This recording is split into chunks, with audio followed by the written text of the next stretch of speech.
ನಮಸ್ಕಾರ.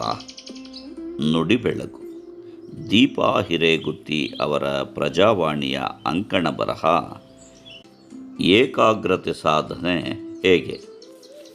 ಬಹು ಹಿಂದೆ ಬೌದ್ಧ ಗುರುಕುಲವೊಂದರಲ್ಲಿ ಯುವ ಸನ್ಯಾಸಿಯೊಬ್ಬ ತನ್ನ ಗುರುಗಳ ಹತ್ತಿರ ಹೋಗಿ ಹೇಳಿದ, ಗುರುಗಳೇ, ನಾನು ಇಲ್ಲಿ ಇರುವುದಿಲ್ಲ.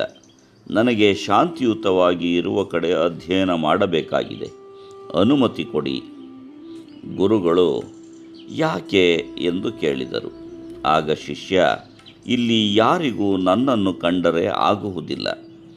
ಸನ್ಯಾಸಿಗಳಾದರೂ ಬಹಳ ರಾಜಕೀಯ ಮಾಡುತ್ತಾರೆ. ಬೇರೆಯವರ ಕುರಿತು ಕೆಟ್ಟದ್ದನ್ನೇ ಆಡುತ್ತಾರೆ. ನನ್ನ ಬಗ್ಗೆ ಬಿಡಿ, ನಿಮ್ಮ ಬಗ್ಗೆ ಕೂಡ ಸುಳ್ಳು ಸುದ್ದಿಗಳನ್ನು ಹರಡುತ್ತಾರೆ. ನಾನು ನನ್ನ ಆಧ್ಯಾತ್ಮ ಸಾಧನೆಯನ್ನು ಮಾಡಲಾಗುತ್ತಿಲ್ಲ ಅಂದ. ಆಗ ಗುರುಗಳು ಹೇಳಿದರು, ಆಯಿತು, ನಿನ್ನನ್ನು ಹೋಗಲು ಬಿಡುತ್ತೇನೆ.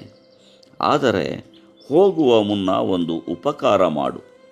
ಶಿಷ್ಯ ಏನೆಂದು ಕೇಳಿದಾಗ, ಅಲ್ಲಿಯೇ ಇದ್ದ ಚಮಚ ಒಂದರಲ್ಲಿ ನೀರು ತುಂಬಿ ಅವನಿಗೆ ಕೊಟ್ಟು, ಒಂದು ಹನಿ ನೀರು ಚೆಲ್ಲದಂತೆ ಇಡೀ ಗುರುಕುಲವನ್ನು ಸುತ್ತಿ ಹಾಕಿ ಬಂದರೆ ನೀನು ಹೋಗಲು ಸ್ವತಂತ್ರ ಅಂದರು. ಆಗ ಶಿಷ್ಯ ಬಹಳ ಗಮನವಿಟ್ಟು ಒಂದು ಹನಿಯು ತುಳುಕದಂತೆ ಆ ಚಮಚವನ್ನಿಟ್ಟುಕೊಂಡು ಇಡೀ ಗುರುಕುಲವನ್ನು ಸುತ್ತು ಹಾಕಿದ. 2 ಗಂಟೆಗಳ ನಂತರ ಹೆಮ್ಮೆಯಿಂದ ಚಮಚದ ನೀರನ್ನು ಚೆಲ್ಲದಂತೆ ತಂದ ಶಿಷ್ಯ ಹೇಳಿದ, ಗುರುಗಳೇ, ಚೂರು ಚೆಲ್ಲದಂತೆ ತಂದೆ ನೋಡಿ. ಈಗ ನಿಮ್ಮ ಮಾತು ಉಳಿಸಿಕೊಂಡು ನನ್ನನ್ನು ಕಳಿಸಿಕೊಡಿ ಎಂದ. ಆಗ ಗುರುಗಳು, ಖಂಡಿತ ನಿನ್ನನ್ನು ಕಳಿಸಿಕೊಡುತ್ತೇನೆ. ಆದರೆ ಹೋಗುವ ಮುನ್ನ ಒಂದು ಮಾತು ಹೇಳು. ನೀನು ಚಮಚದಲ್ಲಿ ನೀರು ತೆಗೆದುಕೊಂಡು ಹೋಗುತ್ತಿದ್ದೆಯಲ್ಲ, ಆಗ ಯಾರಾದರೂ ಸನ್ಯಾಸಿಗಳು ರಾಜಕೀಯ ಮಾಡುವುದನ್ನು ನೋಡಿದೆಯಾ? ಅಥವಾ ಬೇರೆಯವರ ಬಗ್ಗೆ ಕೆಟ್ಟ ಮಾತನಾಡುವುದನ್ನು ಕೇಳಿದೆಯಾ? ಆಗ ಶಿಷ್ಯ, ನನ್ನ ಗಮನ ಪೂರ್ತಿ ಚಮಚದ ಮೇಲಿದ್ದುದರಿಂದ ನನಗೇನು ಕಾಣಲಿಲ್ಲ, ಕೇಳಲು ಇಲ್ಲ ಅಂದ. ಆಗ ಗುರುಗಳು ಮುಗುಳ್ನಗುತ್ತಾ, ನೋಡು, ಇದೇ ರೀತಿ ನೀನು ಪೂರ್ತಿಯಾಗಿ ನಿನ್ನ ಗುರಿಯ ಕಡೆ ಗಮನ ಹರಿಸಿದರೆ ಬೇರೆ ಯಾರ ಅನವಶ್ಯಕ ಮಾತುಗಳನ್ನು ಕೇಳಲು ನಿನ್ನ ಬಳಿ ಸಮಯ ಇರುವುದಿಲ್ಲ. ಒಂದು ವಿಷಯ ನೆನಪಿಟ್ಟುಕೋ, ನೀನು ಎಲ್ಲಿ ಹೋದರೂ ಅಲ್ಲಿ ಈ ರೀತಿಯ ಜನಗಳಿರುತ್ತಾರೆ. ಆದರೆ ನಿನ್ನ ಉದ್ದೇಶ ಸ್ಪಷ್ಟವಾಗಿದ್ದರೆ ಅವೆಲ್ಲ ಲೆಕ್ಕಕ್ಕೆ ಬರುವುದಿಲ್ಲ ಅಂದರು. ಗುರುಗಳ ಮಾತು ಅರ್ಥ ಮಾಡಿಕೊಂಡ ಶಿಷ್ಯ ಅಲ್ಲಿಯೇ ತನ್ನ ವಿದ್ಯಾಭ್ಯಾಸ ಮುಂದುವರಿಸಿ ಯಶಸ್ವಿಯಾದ.